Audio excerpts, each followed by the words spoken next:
Good day everyone! Ako si Angel, ang inyong likod, Rai TV. So sa video ko na naman ngayon, na ibabagi ko na naman sa inyo ang aking tugon mula sa katanungan ng isa nating taga-subaybay. Kaya shout out po sa iyo.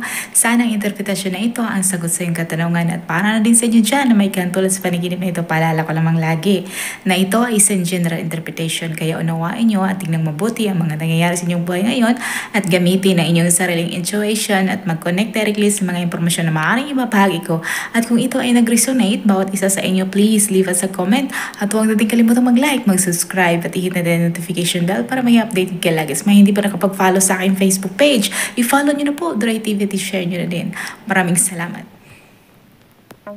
Ang pagkakaroon mo ng panaginip tungkol sa isang tao na pinagsamantalahan ang iyong anak can be extremely distressing at unsettling. At habang ang panaginip ay personal and subjective, subukan nating mag-provide sa inyo ng mga possible insights and mga perspective. At isa sa mga posibleng kahulugan ng iyong panaginip could be ang iyong takot at anxiety. Ang panaginip can reflect sa ating mga deep-seated fears at anxieties. Bilang mga magulang, natural lang sa atin na mag-alala tayo tungkol sa safety ng ating anak at sa kanilang well-being. At ang panaginip na ito ay ang manifestation sa iyong concern at sa iyong takot. And in some Christian traditions, ang panaginip tungkol sa pagpapahamak or violence, maaring tinitingnan natin ito bilang spiritual attack or manifestation of spiritual warfare. At ito ay maaring nag-indicate na ikaw or ang iyong anak ay maaaring haharap sa isang spiritual opposition or that there is a need ng pag-pray at protection. Ang panaginip madalas ito ay gumagamit ng simbolismo para mag-convey ng mensahe. Ang tao sa iyong panaginip ay maaaring nag-represent sa isang particular aspeto sa iyong sarili o ang iyong anak or ang buhay ng iyong anak that's being ina-atake or attack or being threatened. For example, ito ay nagsymbolize ng isang struggle with temptation or challenging situation o di kaya isang emotional issue.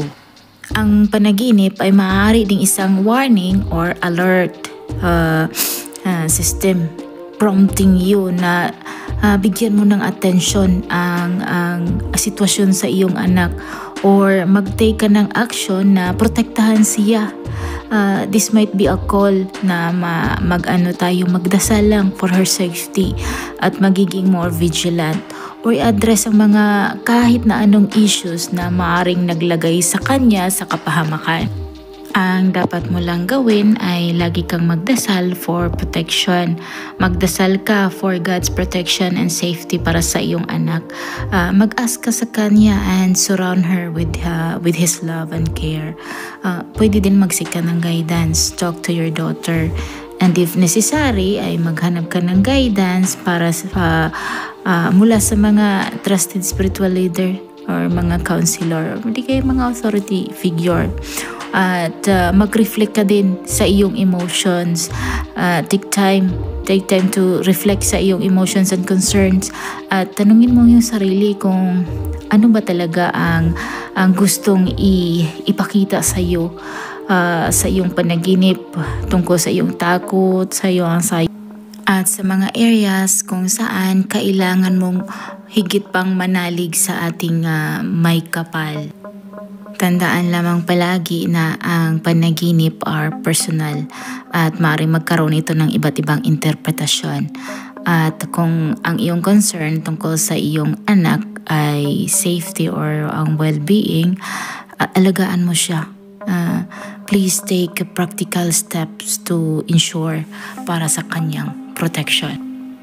Sana nagustuhan nyo ang dream interpretation na ibinahagi ko sa inyo ngayon at makibahagi na din sa inyo mga opinion at katanungan sa pamamagitan ng pagkomento sa baba.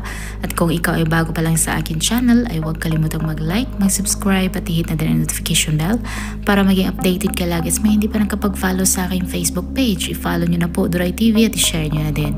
Maraming salamat, hanggang sa muli, paalam.